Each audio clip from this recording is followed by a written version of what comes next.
What's up, everybody? My name's Tyler, Mom's Basement MMA, and I have a very special guest joining the program today. He's a professional mixed martial artist from Santa Ana, California, and he is currently on a three-fight winning streak. And on December 6th, he'll be challenging Richie Lewis for the LFA Lightweight Title. That'll happen at LFA 198. Richie Miranda is on the program today. El Machete, welcome to the program, sir. Always a pleasure to have to chop it up with you, as they say.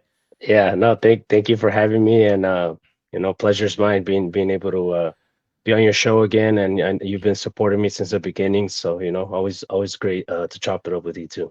Richie, it has been absolutely amazing just watching your career, watching it really take off. Like, I named you my prospect of the year a couple years back Hmm. because I saw something in you, and now here we are. We're getting ready to challenge for the LFA lightweight title. Can you tell me a little Yeah. bit, like going back to the beginning of 2024, was this a goal that you had to challenge for gold for the LFA title before year's end?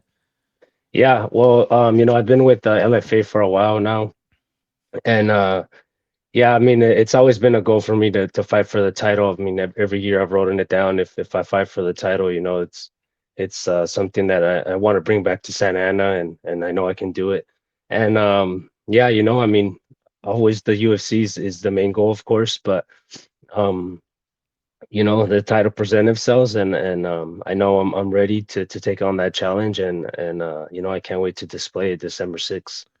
I know that there is only a small fragment of you that we see. We see you fight three, four times a year tops, but Yeah. like the blood, sweat, and tears, all the things that you're doing uh, behind the scenes that we aren't privy to. You're with a new team now. Can you tell me Hmm. a little bit about making the move to the new team and just kind of what that experience has been like for you and for your development?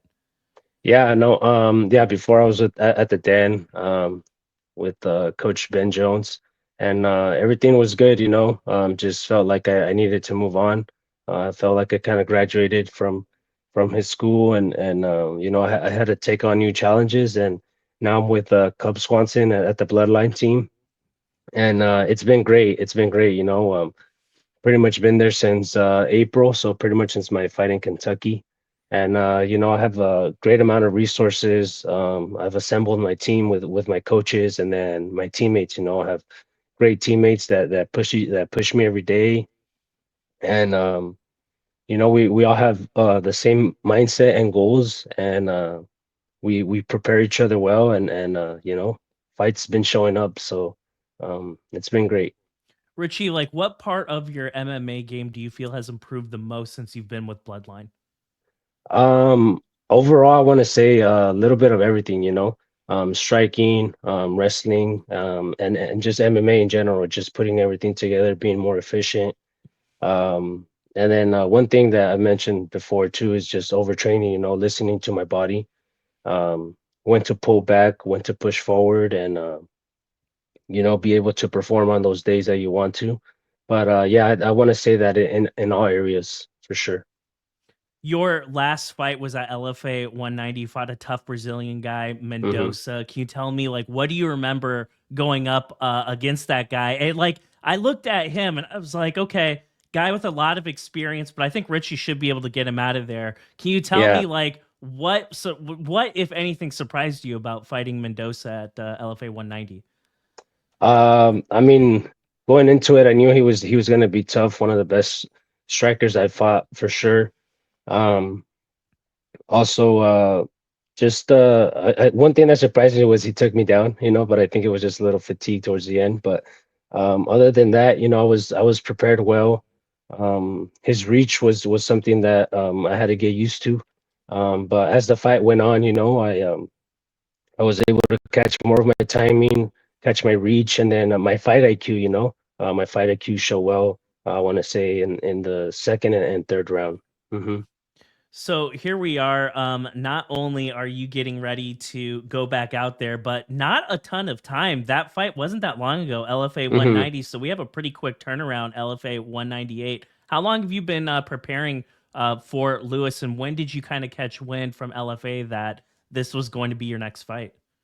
So I heard about the fight maybe like in September. Yeah.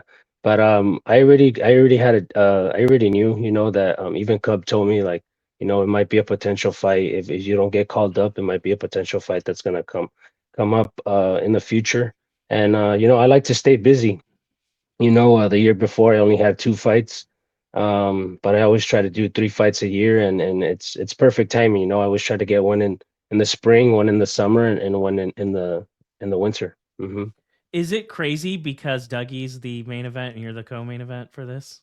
No, it's dope. We had a great night last time, and that's what we're gonna do this night again. And I feel like we both been motivating each other. I mean, it was my first fighting with him, the last card, and we had a good momentum coming in, and we've been pushing each other since then, and throughout this whole camp as well. Obviously, he went on and he became the interim featherweight champion for hmm LFA. Like for you, just being a part, being like his teammate and helping him get ready, and then to see him go out there and deliver on that and get that title, like how special was that for not only you but just everyone in your gym? Because obviously, all of you guys worked with him behind the scenes to make that possible. Yeah, no, congrats to him, and he's a hard worker as well, and super experienced, and his record doesn't speak for itself. I think there's some fights that he took like he shouldn't have taken, or at least been more concerned about taking before, but he's a killer dude. He's all around um super great MMA fighter, and it was special to see him win the title and accomplish one of his goals, and I know he's gonna bring it December 6th, and capture unify that title. LFA 198, obviously, it's a special fight. You're the co main event. You'll be challenging Richie Lewis for the LFA title. But what's really interesting is this fight is happening in your backyard. When you found out hmm that you're going to have the opportunity to fight for this title in California, like how stoked were you? yeah, I mean, it's always nice to fight here at home. I never really get to fight here.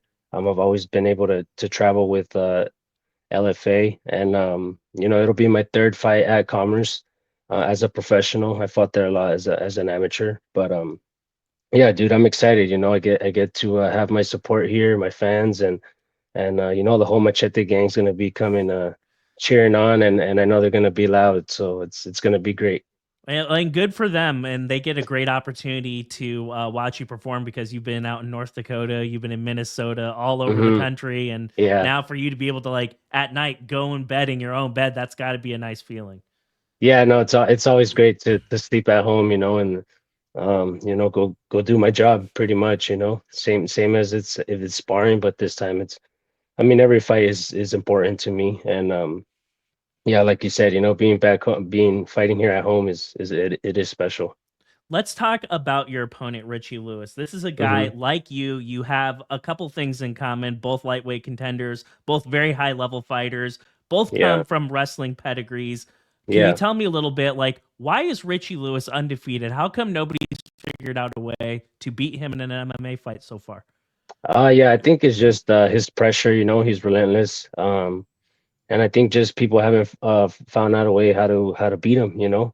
But I know with my skill sets, all my skill sets, and even my relentlessness, I know I could expose them. And I'm not gonna say too much, but I'm gonna bring it to him, and I'm gonna it ain't gonna be an easy fight. I know that, just it's gonna be two bulls colliding each other, but I know I can come out on top for sure.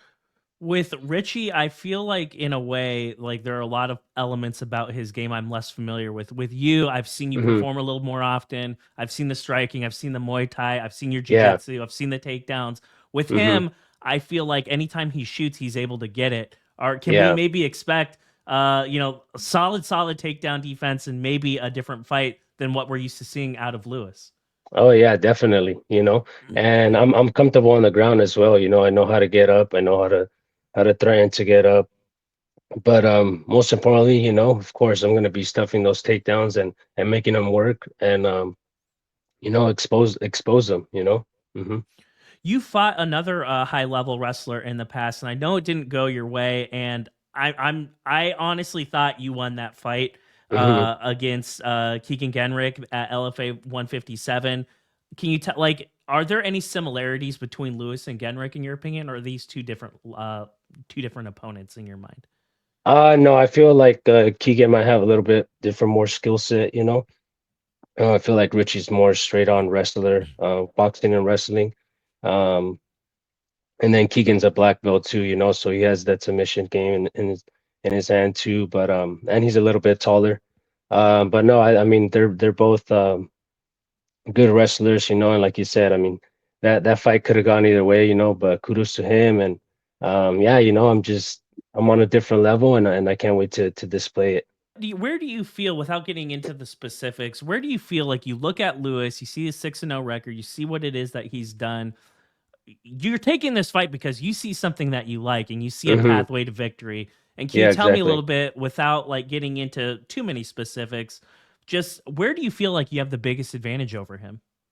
For sure, my striking. Yeah, for Mhm. sure, my striking. You know, I can blend in my striking with my wrestling, and also the ground game too. You know, like I said, I can find ways to get out, and you know, that's what I'm gonna do. Well, here we are. The fight is only a few weeks away, December Hmm. 6th. I'm sure you're amped for it. I'm sure you're stoked. But I also know that this is something that you've been preparing and dedicating your Hmm. life to do for a very, very long time. And I feel like you're very close to being in the UFC. And like when you see some of your teammates who are already there, out there Hmm. performing, does that Yeah. like kind of give you an added sense of confidence? Like some of your teammates, like Silva, for example, you see him do his thing, and you're like, man, I train with this guy every day. I know I'm close. Yeah, you know, I have great people in the room. You know, you know, I got Rafa, I got Cub, I got Dan. Um, and then Danny Silva, of course. But even like Chris Macate, you know, Jacob Rosales, we're right there too, you know, and I know all the work we've been putting in, and all the extra stuff we've been doing as well, you know. It's been paying off, and it's gonna pay off December 6th.